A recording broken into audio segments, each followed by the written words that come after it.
Well, we're going to have to reach back to our humble beginnings where we had sleepy old Uncle Ralph Goodale. And of course, he was the public safety minister for quite some time. During the first Trudeau term in 2015, he was basically Trudeau's right-hand man. You know, he was a very senior, kind of semi-stately type person, very experienced politician. And we went after him. You'll remember in the 2019 election, the idea was to drive the Liberal failure bus out to go and visit him. But looking back on it now, it's almost like we should be careful what we ask for, because he was the last minister that actually consulted with stakeholders. You know, I could request a meeting with public safety officials and get in there and have a meeting. We did it all the time.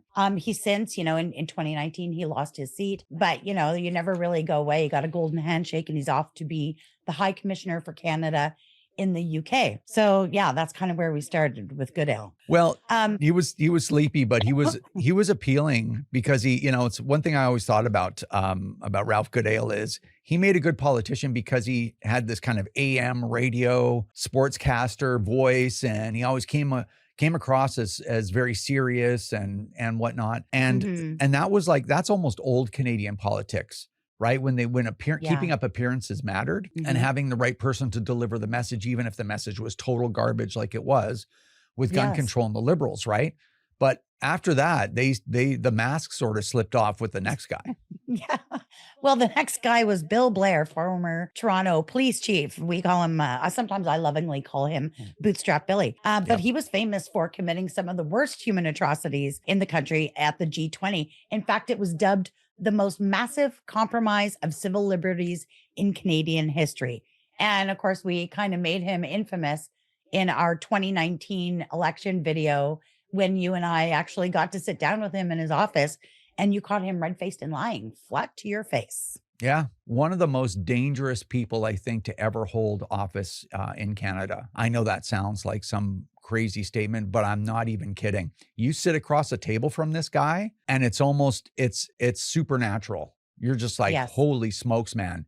If this guy had the controls taken, you know what I mean? The leash taken off of him, that guy is capable of literally anything. I mean, if you remember his rhetoric, he just spewed out lies. If you remember, and we didn't rehearse this, right? But it's an interesting walk down memory lane. If you remember when we did the election brochure project, and our volunteers did, spread these election brochures in his riding, and he did this video and he's just shaking and his voice is all over the place and he's shaking this thing. He says, this is full of lies and propaganda. It was exactly the opposite. They were all completely fact check, demonstrably true things written in a way that anyone could read it. And he's I'm telling you, that guy's crazy. He was furious. And then the time where he's like, not everyone in the gun lobby, in the Canadian gun lobby is an extremist, but every extremist is in the gun lobby. We're seeing ideologically motivated violent extremists who are using online platforms to propagate and advocate for hatred and violence against women,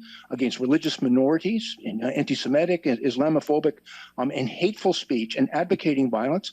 And we can use these red flag laws because I will tell you, many of those extremists, not every person who's in the gun lobby is an extremist, but everybody in the extremist is in the gun lobby. Yeah. And then that Varani guy, he reminds me of the, the meerkat in Lion King. I'm not even kidding. He's sitting there. It's like, for sure. Yeah. Every extremist in Canada is in the gun lobby. Yeah. What a ridiculous thing to say. Like my family saw that. These people were, him and the people that surrounded him were completely unhinged. And Bill Blair today is just as unhinged as he was back then. So that was a really dark time in public safety. It was. It's actually really nice to see him backbenched. Of course, there's lots of rumors swirling around that he's likely to step down and be given some patronage appointment, sort of like Uncle Ralph got, ship him off somewhere else to be some sort of diplomat. And I think that would be great. But it is nice to see 𝐂𝐂𝐅𝐑 just backbench him like that. Yeah. But of course, immediately following Billy was Marco Mendicino, our favorite. He famously claimed that the long gun registry was responsible for solving who committed the shooting at Polytechnique School. Led to his arrest. Canada's darkest days. Yeah. What's that? Led to the arrest of Mark Lepine. Yeah, that's right. Camel He's Garvey. trying to credit that, which couldn't be any further from the truth. And it just showed these people will say anything, do anything. Doesn't have to be true. It can be totally humiliating and embarrassing. It doesn't matter, whatever they got to say. And speaking of totally embarrassing. He also famously trotted out at a press conference his good friend 22 gauge Goody Hutchins. And you'll remember that she said, none of her guns were banned because she's a real hunter with real hunting guns. And she's got her 22 gauge that she uses for moose, ptarmigan, and black bear. And she also referred to a firearms license as an FAC, something that was abolished back in 1995. So these are your experts. These are your distinguished politicians who are running this country, just absolute clown show buffoonery. It's like a cartoon with a bunch of children on it, just a bunch of bumbling dum-dums. So, well, yeah, it's Hutchins. Yeah. Goody Hutchins. Yeah. The thing that outraged me about her, not so much her propaganda. We were used to that with Marco Mendicino. But when she did that whole FAC thing, if you remember, I'm going to play the clip as soon as I'm finished talking, and I'll just squeeze it in there. It was like people were asking questions, or she was trying to make a point. And then she was like, okay, hold on, everybody. Class is in session. I am the expert from the Liberal government, and I'm going to tell you. It was the confidence. Anyone here have an FAC, Firearms Acquisition Certificate? Any of you here firearms owners? Do any of you here have an FAC, a Firearm Acquisition Certificate? So here's a fact you need to know. There are still 19,000 firearms available for hunters and sport shooters and Indigenous hunters. So there's lots of firearms still available in Canada legally. If you want to shoot ducks, moose, deer, partridge, ptarmigan, there are plenty of legal firearms available for hunters. And I encourage you all. It's a wonderful sport, so take it up and you'll learn something about it. Just, that tone of, let me teach you. I'm going to tell you. And then to literally get everything wrong with such confidence, that's incredible, just mind blowing. Our next two guys after that were basically I think after all that, clownery, I think they were looking for somebody just to sort of be a placeholder, maybe an adult in the room. Because right after that, we had David McGuinty, and he was the son of former Ontario Premier Dalton McGuinty, longtime Liberal family, Ottawa area MP. He's actually an environmental lawyer, so no real experience with the public safety file, or now he's actually the Minister of National Defense. But he famously said to Conservative MPs in the House, he said, Conservative MPs were shilling for the oil and gas industry and did not belong in the national legislature, and they should just go back to Alberta. And that total inflammatory statement, this was during the Harper era. And he was the natural resources critic. He literally resigned from that position the next day because of these inflammatory statements.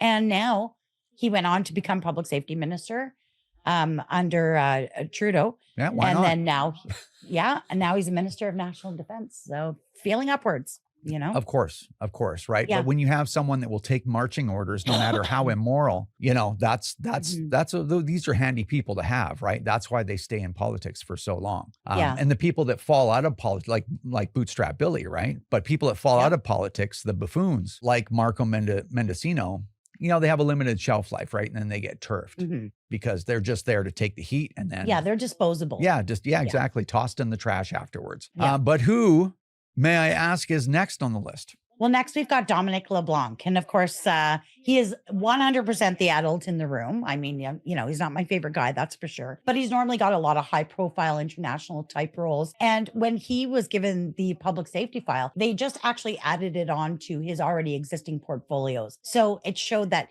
he wasn't really going to do anything with that file. They had to stick it with somebody that wasn't going to be a complete clown show and embarrassment, just to, cool things off on public safety. So it sat with him for a very short period of time. He didn't actually really do anything. I think he had a couple of talking points that he did. And other than that, he was literally just a placeholder. And then, of course, they moved on to our good friend Gary Anandasangaree. Yeah. Well, this ought to be good. Go ahead. Well, Gary was a backbencher, and of course, he was probably totally happy to get this appointment, right? Like, wow, what a big thing to be appointed the Minister of Public Safety. It's a very high profile purview. Normally, it used to be. However, he's struggled and been embattled the entire time. First, he had to recuse himself from talking about anything to do with the Tamil Tigers because he's got a connection through his family. I believe his father was one of the founders.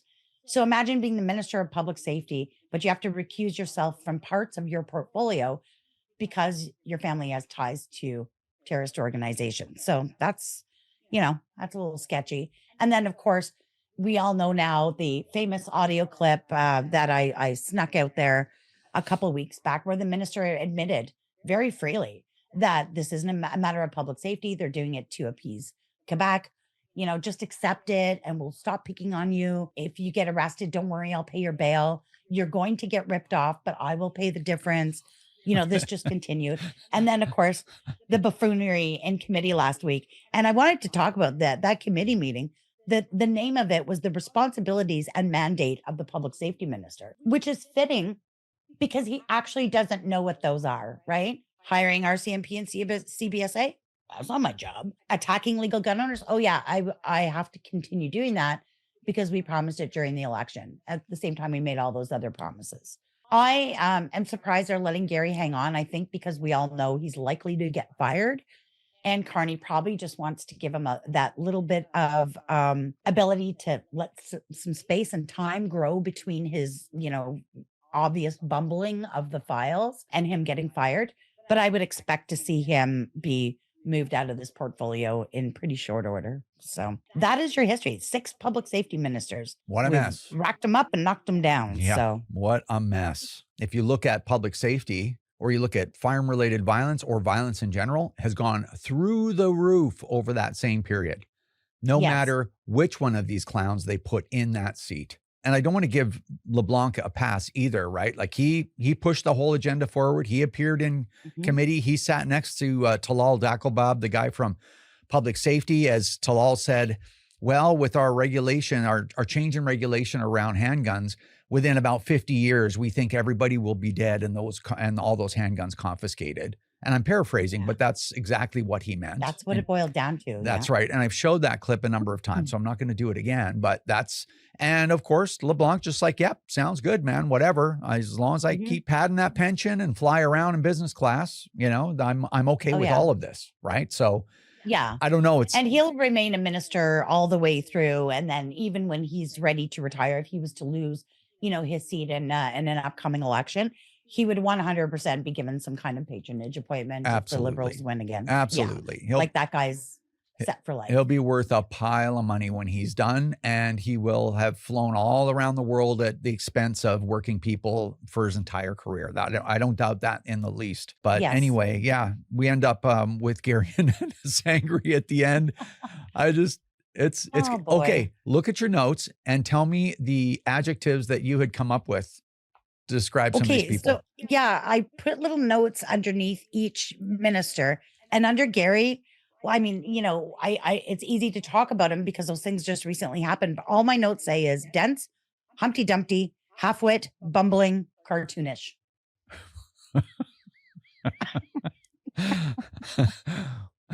I don't know. I'm at a loss. Anyway. Okay. Why say anything more? Yes, I think we've said enough about all these people. It's been just an unbelievable adventure, and I am very curious how all this is going to end. But whatever, I don't know. We're doing everything we can, but man, that's what we've got to work with. Well, we'll keep blowing great big 50 cal size holes in their ship, and that's what I've been telling everybody lately. That's how I like to say it. So we'll keep doing it. Yep, absolutely. Well, it ain't over till it's over, man. You may be aware that the CCFR is Canada's gun lobby. But did you know the CCFR has a free mobile app that can save you hundreds in hunting and shooting merchandise? Keep up with what's going on in the community, watch our podcast, and get exclusive discounts from dozens of gun stores and other CCFR business members. You can do it all through this free app, available for Apple and Android users. The CCFR mobile app. Download it for free right now.